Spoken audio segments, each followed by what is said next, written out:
Hello, everyone, and welcome to our second Lunch and Learn of 2023. Really happy to be here with you all. We have Linda Davis doing our introduction today, but before she gets started, I'd like to encourage everyone who is here to become a member of the Florida Native Plant Society if you're not already a member. If you are a member, thank you so much. You probably got this email and you noticed that the expiration date for your membership was on the email, so please keep up on that. We really appreciate not only your membership in the statewide Native Plant Society, but also your participation in your local chapter.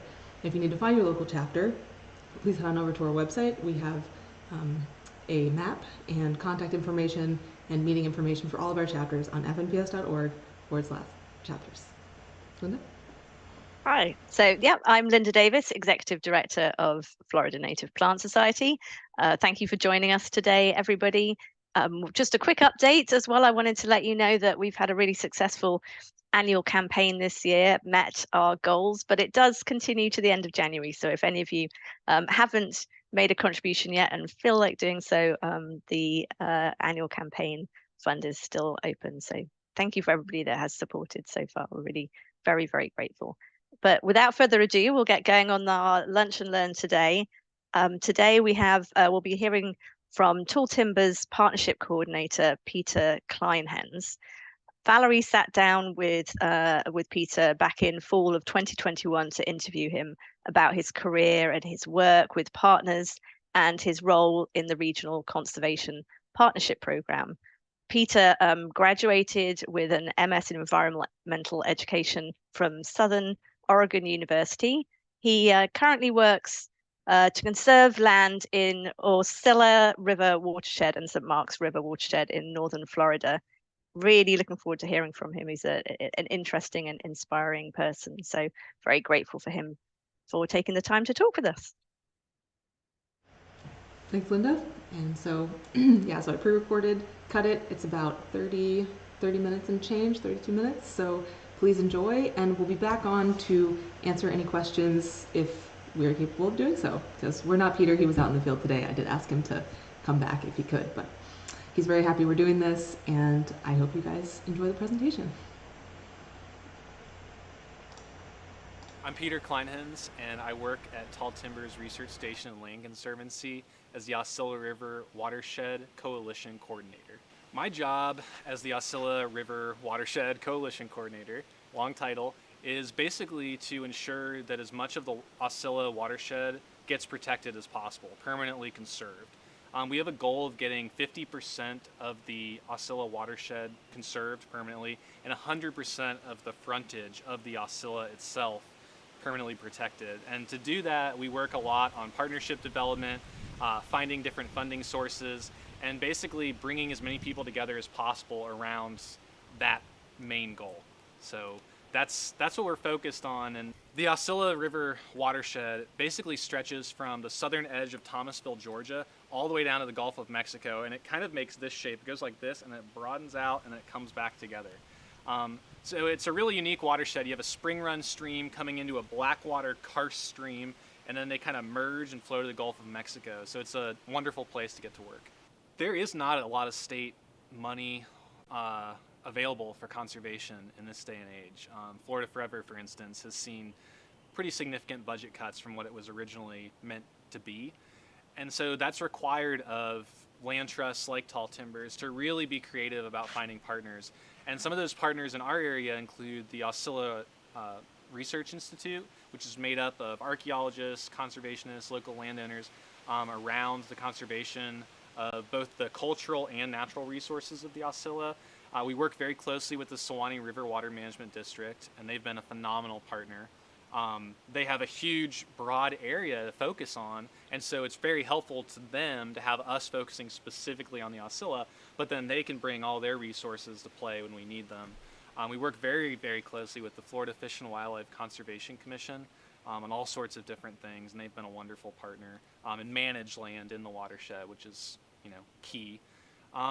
And then outside of that, we have all sorts of different organizations and groups that we've reached out to and have brought in from research and development, nonprofits, to our local Audubon chapter, to a huge array of nonprofits, agencies, local landowners, what have you. Basically anyone with skin in the game, we've attempted to bring into the fold because you have to make these big conservation gains. One of the cool things that happened to us recently is we found out that we were awarded a Regional Conservation Partnership Program Award from NRCS, which is the Natural Resources Conservation Service. And basically what that grant allows us to do is focus on the entirety of both the Osceola watershed where I work, but also the St. Marks River watershed, which borders it to the west, and focus on a landscape level conservation approach. So it has given us the funds to be able to focus on habitat management, the acquisition of conservation easements to permanently protect land, fund studies to show the economic benefits of land conservation in the watershed, and analyze the social factors of conservation. You know, what are barriers to people perceiving that conservation is a good thing? And on and on. It does so much because it's a $7 million plus award over 5 years. And so that money can be used directly, but it can also be used to leverage funds from these other sources to make an even bigger conservation impact. So there's a lot of strategic thinking in finding funding sources for conservation and, you know, making these landscape level gains, which is the way we should be thinking now. We have to be thinking about landscape level conservation. So basically you have a big funder, which is the federal government, the DOD, right? And then... Not DOD. This NRCS is actually this whole funding stream, RCPP, comes from the 2018 Farm Bill. So back in 2018, you know, they voted to kind of revamp the Farm Bill. And one of the nice things about doing that is it allowed for a lot of past issues to be addressed and a lot more flexibility. And so what's really unique about this particular RCPP award is that we can apply funds to private lands as before, but also public lands. So we're able to work with places like St. Marks National Wildlife Refuge, Osceola Wildlife Management Area, Suwannee River Water Management District lands up and down the river and in the watershed, in addition to our private lands. So we really are taking like a full, broad look at how we can make these conservation gains, which is exciting. And so you have this big, you know, this main source of funding, which actually gets things done. Mm-hmm. So you have one way to get things done, mm-hmm. and then you have to cobble together these other partnerships with smaller streams of money, but the benefit is everybody gets to work together. That's right, and partnerships are so critical to actually making conservation happen. Because even if you have the funding that you need, if you don't have the buy-in from agencies, from, you know, Joe Blow who owns some land in the watershed, if you don't have that kind of group buy-in, the longevity of conservation comes into question. Because as we've seen throughout Florida, there's these lands that are protected in perpetuity, but that doesn't necessarily mean that they're protected in perpetuity. So by bringing as many groups into the fold as possible from all different political spectrums, from all different walks of life, you build this coalition of support, and it kind of makes this whole thing we're doing like clad in iron. It makes it have this like armor to protect it, in addition to the legal protections that these lands are supposed to have. And that's where I think conservation partnerships really come into play, just to strengthen this idea that these lands really are protected in perpetuity, through all the changes from sea level rise to road projects to you know, various other environmental and social threats they might face. So yeah, I mean, the partnership piece is key. And if you don't have partnerships, bringing in this funding is very, very difficult. One of the reasons the funding is difficult, finding funding is difficult without partnerships, is that a lot of these grants require match. So for the RCPP to even be a possibility, we had to get a 1-to-1 match, meaning that if we were raising $7 million, we had to, or ask for $7 million, we had to raise $7 million. And that's a lot of money to come up with. So local landowners donated easements to provide match. Agencies provided match in the form of prescribed burning and maintaining fire breaks and all the different management activities they did. Some organizations just put up in-kind services and different events they were holding as match. And we had to, cobble together all of these different partners and things they were doing and really think outside the box, because we couldn't ask for a dime if we didn't bring a dime to the table. So it's huge. It's huge. And I would say to anyone who's looking to pursue conservation funding or work on any of these projects, the very first step to all of that is to think about who you can engage in that process. It's key. That was great. Okay, native plants. So you've got this Osceola watershed, and you've got, I don't know, lots of tree diversity, right? Because we're in the Panhandle. So obviously you're not creating new land by, these conservation easements, whatever. So how is this benefiting the native plants of the Osceola River watershed? One of the neat things about this grant and other projects we have going on in the Osceola watershed is that we're taking this landscape level approach. And when you take a landscape level approach, you're taking into account all the plants and animals that live within a certain area. So for the Osceola watershed, there's a huge variety of listed plant species because you're going from the Red Hills way up in Thomasville, these, in some cases, old growth longleaf pine ecosystems that have literally some of the highest plant diversity in the country, all the way down to the Gulf of Mexico to estuarine ecosystems. So, from milkweeds and pitcher plants to, corkwood and orchids, the whole spectrum is protected. And what's really neat about the Osceola watershed in terms of Florida as a whole is that there's actually a direct conservation connection from the Georgia border to the Gulf of Mexico that goes entirely on public lands and conservation easements on private lands. You can literally, if you wanted to, walk from the Georgia border to the Gulf of Mexico and never go outside of areas that are protected other than being on roads. There's nowhere else in Florida like that. And so we're fortunate to be starting from a place of, we're not way down here, but we're actually already up here. Anytime you're protecting land, you're basically not starting from scratch because the land's already been there. The issue you have here in Florida is a lot of the ecosystems that we're talking about are fire adapted. So you can have all the land in the world with this great diversity of species, but if you're not managing that land in addition to conserving it, then you're not actually conserving it.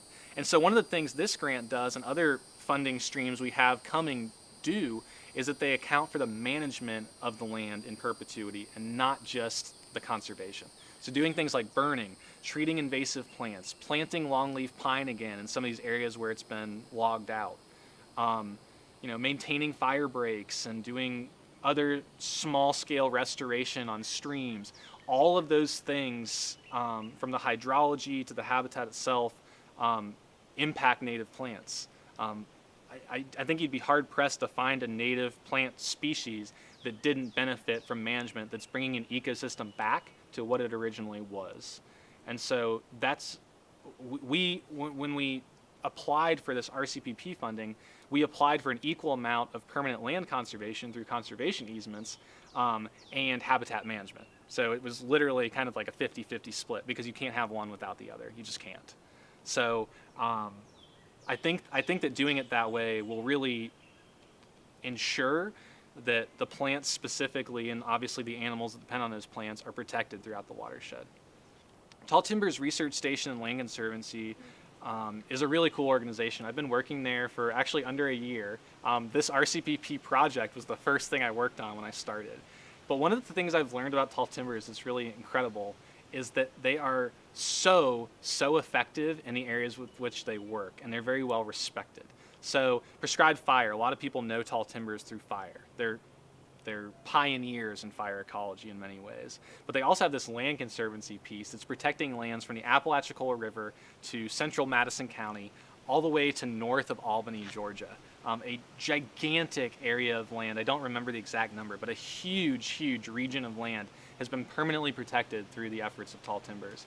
And then on top of that, they're doing management research. So they're looking at how does X impact Y species, and then they're also studying the species to determine, how does this species function, and how might these other things we're doing benefit these rare species, like red-cockaded woodpeckers or Bachman's sparrow or bobwhite, northern bobwhite.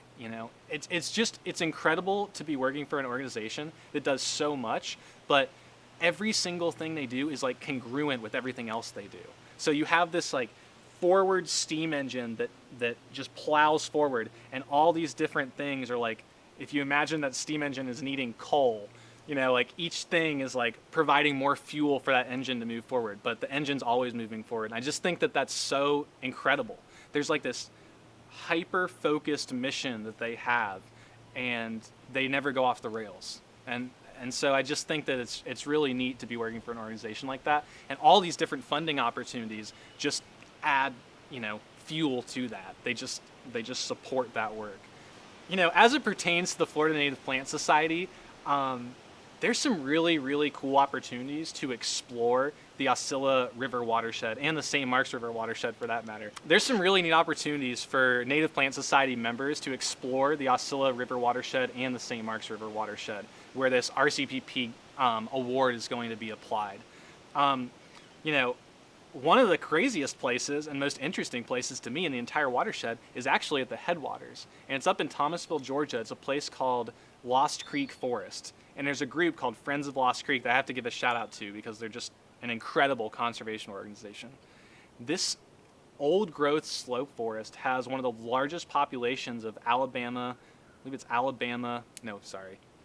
Florida milk vine. So one of the cool things about the areas in which we work, the St. Marks River watershed and the Osceola River watershed, is that for a botanist, a member of the Florida Native Plant Society, there's just incredible opportunities to experience all kinds of plants because you have the longleaf pine ecosystem of the Gulf. And one of my favorite places to explore in the entire watershed is up at Lost Creek Forest, which is up in Thomasville. They have one of the largest populations of Florida milk vine in its range, as far as I'm aware. And there's this old growth slope forest, gigantic beech trees that have not been logged. If they have been logged, it's been a very long time. But this forest probably has some components of it that are virgin. It's just an incredible piece of land, and the creek that flows through it, Lost Creek, ultimately feeds into the Osceola. So from the very headwaters of the Osceola, then you go down and you have places where the stream is going underground and above ground again into caves, and on the limestone walls around those, insurgences where the river goes underground, you have all these endangered ferns, and you have, aquatic milkweed growing throughout these low-lying sinkholes surrounding the river. There's pitcher plants in the watershed, Sarracenia minor.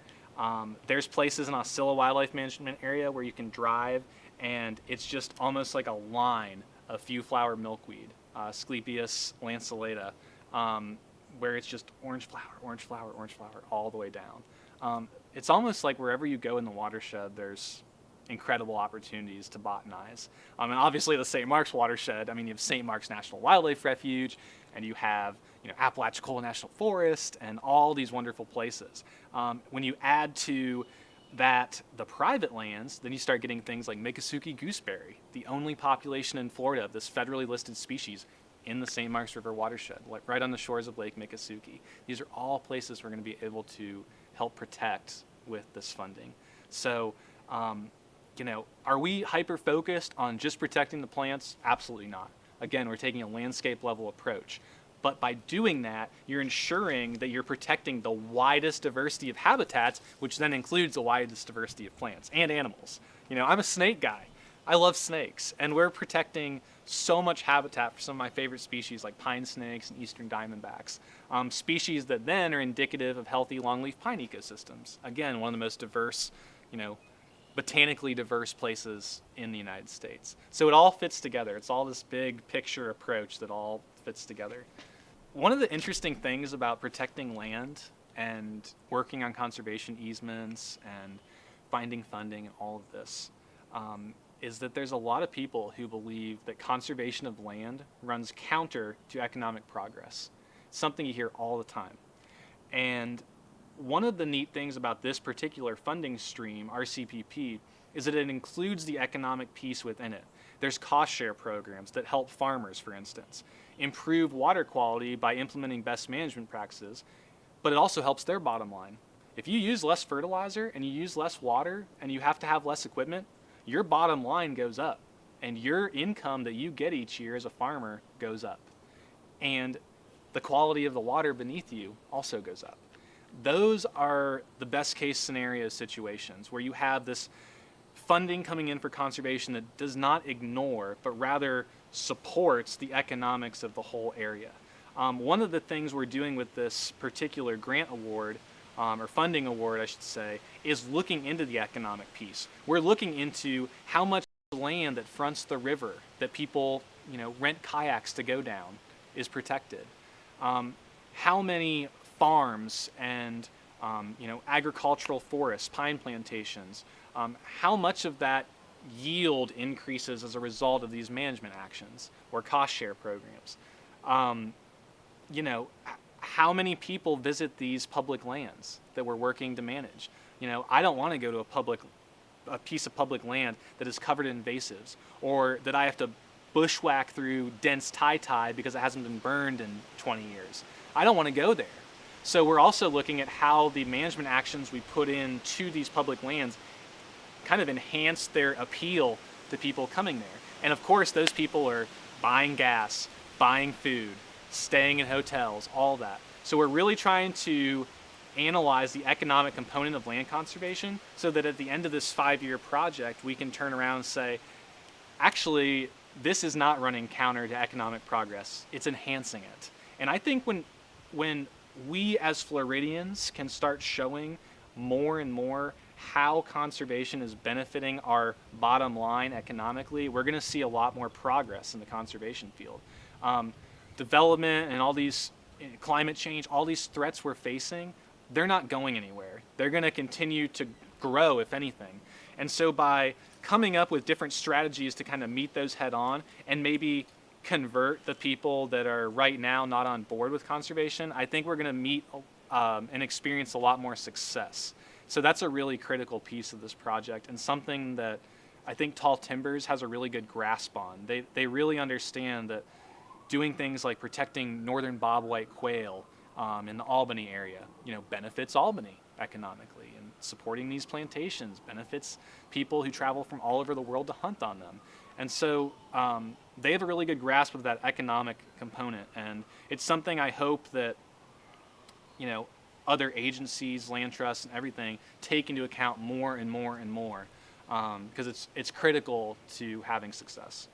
Sometimes people think that because they're just a citizen and they're not affiliated with an agency or some big group that they are separate from conservation. That's someone else's problem, and I can't really get involved. But the great news is that any person in the state of Florida can get involved with conservation. As it pertains to landscape level conservation projects like we're doing in the Osceola, if you're a member of a group like Florida Native Plant Society, Audubon, you have a role to play. You can encourage your leadership to get involved with local land trusts, with local agencies, and add your support for grants. Even your in-kind services like leading field trips or helping out with surveys can be used as match for these grants that then bring in huge amounts of funding to protect the places that you love, the reason that you joined these groups in the first place. And so your single email or your single involvement with a field trip or a survey or something can be the difference between one of these agencies or land trusts getting a grant or not. And I think sometimes we miss that. I know, I work with our local Audubon chapter, and I know we have a lot of members who kind of feel separate from some of the conservation that happens in our region. And they really shouldn't, because just by being a member of that group, they have contributed to that group being able to leverage in-kind support for these grants. Another way that they can be involved, though, is simply joining groups that are active in these grants. I know with our RCP project, we have monitoring needs and outreach needs for landowners. I don't care who you are. You know someone who owns land. And if you own land in Florida, you can be a conservation partner. Period. By planting native plants and by, enhancing your own space, you can add to the conservation values of that space. And if you own a lot of land, there's all sorts of cost share programs, grants and awards like RCPP and others, where you can apply for funding to enhance your land. Let's say you own 40 acres of pine plantation, and it's always been overgrown, and you've never seen that milkweed or orchid you want to see there, and you've always wanted to burn it, but you don't know how. Well, there's these opportunities. Reach out to your local NRCS office. Every county has one. Reach out to your local IFAS office. Reach out to your local land trust, or if you're not a member of Florida Native Plant Society, join, because all of these entities can plug you into opportunities to basically get the most bang for your buck in terms of conservation. And that's what we all need to be thinking about. As these funding streams like Florida Forever and things decrease or come into question, we need to be thinking about what each one of us can be doing to bring funding and opportunities to the table to protect the Florida we love. Because if we don't,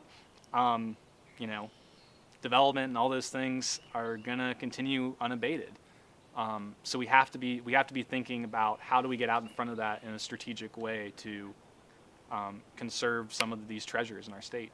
The area I work specifically in is the Osceola River Watershed. And basically that watershed goes from about Thomasville, Georgia, which is a really neat town with all sorts of historic features, beautiful place, in South Georgia in Thomas County. The Osceola then kind of like does this weird thing where it goes underground for a bit, comes back up, and it makes a regular river channel as it flows near Monticello, which is the county seat of Jefferson County, an area I should mention that could very likely be threatened by the proposed toll road that's coming or proposed to come through our areas. That's a whole other piece of focus over the next 5 years with this project. But Monticello is a beautiful little town. Jefferson County, we always joke, it's the only county in Florida where there's no stoplight in the whole county, believe it or not. There's one red blinking light and that's it. So it's a small rural county, but it has residents that believe in conservation and believe in the resources that they have around them. And then you go down a little bit further and you have the town of Wassissa and the Wassissa Spring. And my God, if you have not paddled the Wassissa River or been to Big Blue Spring or the Slave Canal, you have not paddled in Florida. And I will make that claim because that is about the best paddle you can possibly do. Spring-fed water, all sorts of wildlife, troglodytic crayfish that live nowhere else in the world. The Slave Canal has all sorts of Indian mounds and all sorts of fossils from prehistoric animals have been found there. The water's crystal clear. It's just a wonderful place. And again, the residents of that area, of Jefferson County, of Madison County, all these places in the watershed, they recognize that. I mean, they know what they have. It's a matter of getting the word about how special these places are to the rest of Florida, the rest of the Southeast, to show those residents even further how much of an economic attractor these natural areas are. Because they really are. I mean, Jefferson County, I've been all over Florida exploring. It doesn't get much more wild or more beautiful than the lower Osceola and Wassissa rivers in Jefferson County, in my opinion. They're spectacular places. They really are. Very, very fortunate to get to work on conserving those places even more than they already are. It's an honor, honestly, to get to work in that area. So if anyone watching this has not been to the Osceola River watershed, they have to go. They have to go. It's just a special, special place. And now that we're working in the St. Marks River watershed too, there's even more of a reason to come up, because over the next 5 years, we're going to be protecting, we are on schedule, I guess, to say, to protect over 5,000 acres of these two watersheds permanently, in addition to what's already protected. So that's a lot of land. We're really excited about it because it's a beautiful area. When people think about conservation, oftentimes they think about buying land outright. I want to conserve that forest, so I'm going to buy it. I'm going to spend $200,000, buy that patch of land, and it's protected. That's called fee simple acquisition, and that's a very common way to protect land permanently. But there's this whole other side of conservation a lot of people don't seem to know as much about, and that's conservation easements and protecting land through these private partnerships of conservation easements. A conservation easement is basically where a landowner permanently protects the land by legally restricting certain rights on the land. Rights like subdivision, for instance, or rampant logging, like clear cutting an entire area, or using pesticides widely, or converting everything to agriculture. Basically what a conservation easement does is it permanently protects the special conservation values of the land while also allowing the landowner to live there, to have these agricultural components if they want them, to sell the land. I mean, the easement runs with the land. So it's a really great option. If someone is watching this and owns 50 acres or 100 acres and doesn't want that land to become a shopping mall one day or a parking lot, and is thinking, man, I want this land to be around forever, they can pursue a conservation easement. You can donate an easement, which is where you basically donate the value of that protected land, and you can even get tax benefits from doing so. Or you can sell an easement, where a conservation organization, a land trust for instance, will actually buy the easement on your land. Basically what an easement does is it permanently protects the special, beautiful conservation features of your land while still allowing you to, for the most part, go about business as usual. So it's a really, really great conservation option for landowners looking to keep their lands intact forever. Not just for their lifetime, but for many lifetimes in the future. And so we work a lot with conservation easements throughout the Osceola watershed and St. Marks River watershed, because we have a lot of landowners, wonderful people, wonderful landowners from all walks of life, from the richest of the rich to people that are just trying to make ends meet but care a lot about the land. We have the whole spectrum. The one commonality of all those people is that they want to see the land they've invested all that time and energy and love into protected forever. And so we work with those people and we get their land protected, and it's a really wonderful option to conserve land without having to get government agencies and all these things involved, and it's much more cost effective as well. So I would encourage anyone who's thinking about conserving land or interested in doing so to reach out to their local land trust. There's several throughout Florida, and contacting them and exploring these options and learning more about conservation easements and what they can do to be personally involved in conserving these places.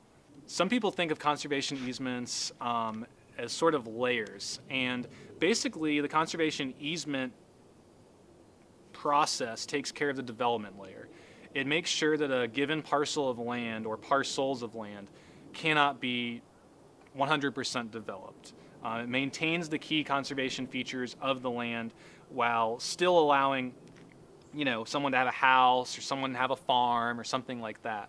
But it basically takes that single layer, not the, there's mineral rights and there's water rights and there's all these things, and the development right piece of it is what the conservation easement generally focuses upon.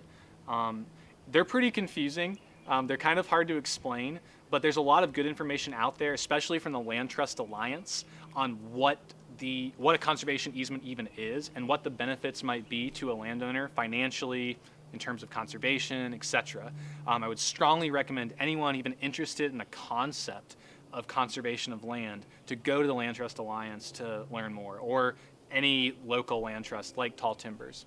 Anyone interested in a conservation easement, there's all sorts of resources that they can go to learn more about conservation easements, from their local land trust to the University of Florida IFAS program just put out a wonderful fact sheet about conservation easements.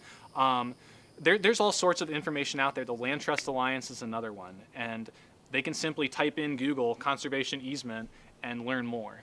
They are rather confusing, but they're a wonderful, widely used and effective means of permanently conserving land.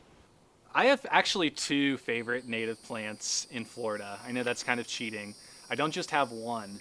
There's one that I think is the most interesting, and that's probably Sarracenia rubra, which has a variety of different forms out in the Panhandle. It's just a beautiful species, and every time you find it, it seems to be different. Like, every single clump of plants seems to be slightly different, and they grow in the coolest habitats. I'm also into herps, and they often grow where really cool herps occur. But my other favorite plant is one that's much more familiar to people, and that's southern wiregrass. Wiregrass is a species I have just absolutely fallen in love with, and I first fell in love with it at a place called Bell Ridge Longleaf Wildlife and Environmental Area, which is just a wonderful remnant sandhill in Gilchrist County. And the wiregrass, they burn the growing season, and the wiregrass just, it's the forest floor. It's just everywhere. It's filled in. And I was there at sunset one time, and the wiregrass was just this golden hue. The sun was coming through the longleaf pines. Bachman sparrows were calling. It was just this magical moment I've never forgotten. And ever since then, southern wiregrass has been definitely one of my favorite species, and it's so important too. So. Hello everyone, welcome back to, I guess, the Q&A. And so I hope you enjoyed Peter's interview. I really enjoyed filming it. So that was in Susan Carr's backyard. So if you know our past president, Susan Carr, she lives in Gainesville on a very beautiful lake. And so she allowed me to meet Peter at her house and film him that day. That's the day after I filmed Dr. Perez. So it was a really nice day. I was just commenting to Valerie, it looks like the most stunning day in the background. Gentle breeze, bit of sunlight, not too hot. Perfect Florida day. Yeah, it was kind of hard not getting like spots on his face. You saw the light change, but I think it, you know, Yeah. the sort of natural setting was nice. Yeah. Okay, so we have Mary Kime, Brandy Snyder, they're on, and they ask, do conservation easements protect against roads, railroads, power lines, etc.? So the short answer is both no and maybe kind of, and sometimes yes. So That's not a short answer, that's Valerie. a short answer, sorry. So basically, conservation easements are state by state. So you have to have a state statute allowing this sort of protection to be conferred with the land, because it's part of, you have to file it with the property appraiser and the clerk of court, because it's a part of the real property. And so it has an enabling statute. So the enabling statute, however, recently has had some language added to it, which actually, I should probably just read this language to you. It's like 720, 70406. Okay. So basically, blah, blah, blah, blah. Conservation easement, retaining water, land or water areas predominantly in their natural, scenic, open, agricultural, woody condition. Okay, so right, the point is to protect the property. Hey, you can't develop this property. What does development mean? Okay.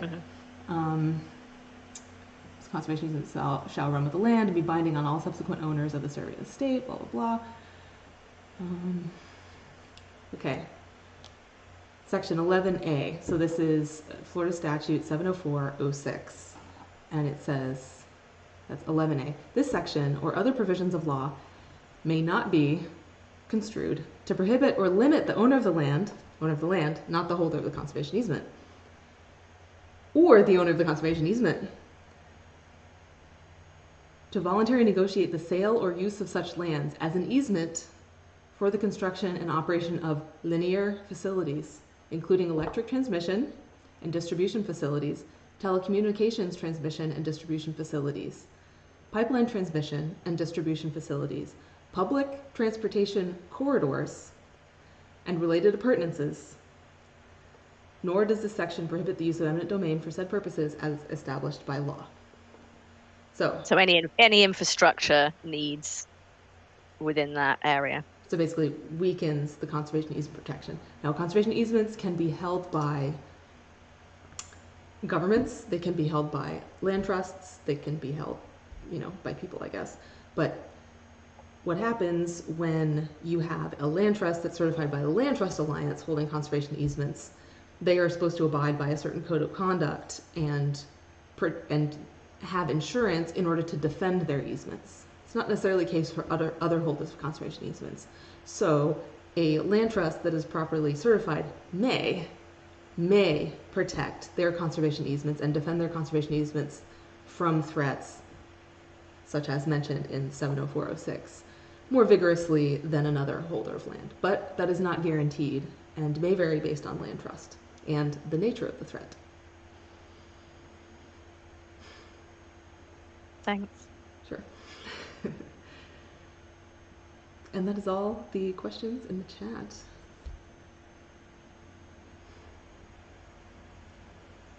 Anybody else? Looked like we had we had a pretty good number of viewers on, and I had some emails before, but. Well, it's so great hearing from Peter. He's so enthusiastic and interesting. Obviously super knowledgeable. And the partnerships that they work in are really inspiring for us at FNPS. That's absolutely the approach we want to take, is to develop and grow our partnerships into things that are really substantive and impactful. And so, looking to organizations that have done that work in such a successful way is really inspiring. Yeah, Tall Timbers has done an excellent job. Mm-hmm. And Peter too. I put it in the episode description. I tagged his Wild Wander show. So Peter does an excellent job, and he has had this Wild Wander show for a couple of years, basically discussing basic and more advanced ecological topics for Florida. So why are pine plantations less biodiverse than native flatwoods? Just quick introductions, really well shot. He's got a videographer, and of course it's Peter. So yeah, Fantastic. So go check that out if you get a chance. Yes, Vicky says he was so passionate and very informative. Thank you. You're welcome, Vicky. Agreed. Great. All right. Well, I'm taking a break next week, but I'll be back with you the week after. I don't have a topic chosen, but I will send out a notification email when I have that set up. Great. Thank you so much. Thanks, everyone. Have a great weekend.